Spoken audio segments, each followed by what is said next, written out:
Allô, Mom, c'est ta Joanne, ta fille, mais surtout ta complice de vie.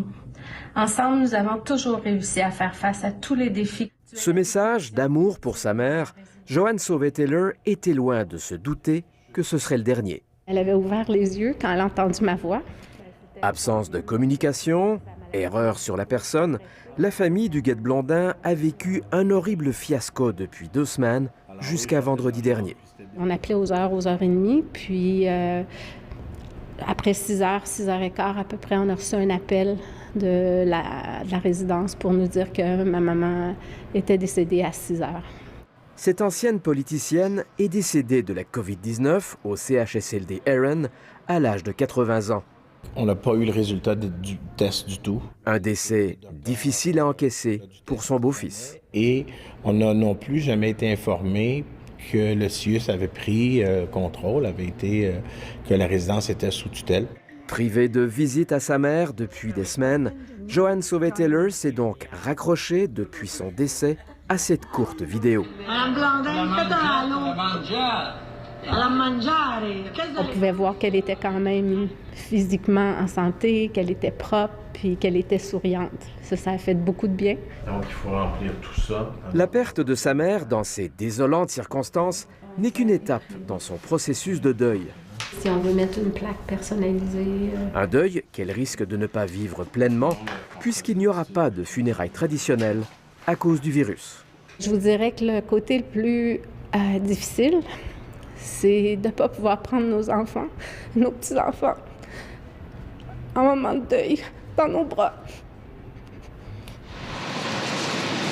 Car en pleine crise du coronavirus, les indications du coroner en chef du Québec sont claires pour les défunts. Quand quelqu'un décède et qui est porteur du COVID-19, on nous demande que la personne soit incinérée immédiatement suite au décès. La crémation est donc presque automatique, sauf exception. Ça pourrait contrevenir à certaines croyances de certaines personnes.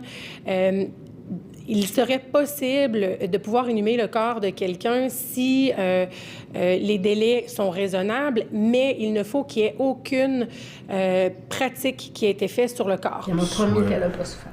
Absence de cérémonie, report de funérailles au calendrier grec, l'impact psychologique n'est pas à négliger.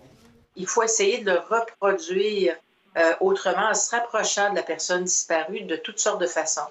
Alors, comme je vous dis, pour certains, c'est de revisiter des photos, pour d'autres, c'est de revisiter des souvenirs, c'est d'en parler en famille. Le processus de deuil commence maintenant, il ne peut pas se mettre sur la glace, lui, alors il faut le vivre. Vu qu'elle a eu le COVID-19... Il n'y a aucun don d'organe possible. Ses beaux yeux bleus. Joanne et André comptent bien rendre un hommage spécial à la disparue après la crise. Allô, Kat? Allô?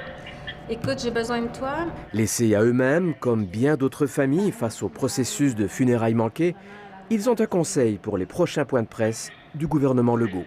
Au lieu de dire simplement « mes condoléances », c'est de prendre 2 minutes pour dire « vous savez, si vous avez 2 minutes, je veux simplement vous expliquer qu'est-ce qui va se passer ». C'est la photo. Et leur message est clair pour les personnes qui vont vivre ce qu'ils ont vécu. Soyez prêts parce que quand la nouvelle arrive puis on est émotivement bouleversé, on n'a pas le goût de commencer à passer à travers la tonne de papier qu'on doit remplir. Et pour ton exemple de battante... Consolation face à cette douloureuse perte, Joanne aura au moins pu faire entendre ce dernier message à sa maman, partie pour toujours. Au plus beau sourire qui a su charmer tous ceux et celles qui ont eu le privilège de te connaître. Je t'aime, Mom.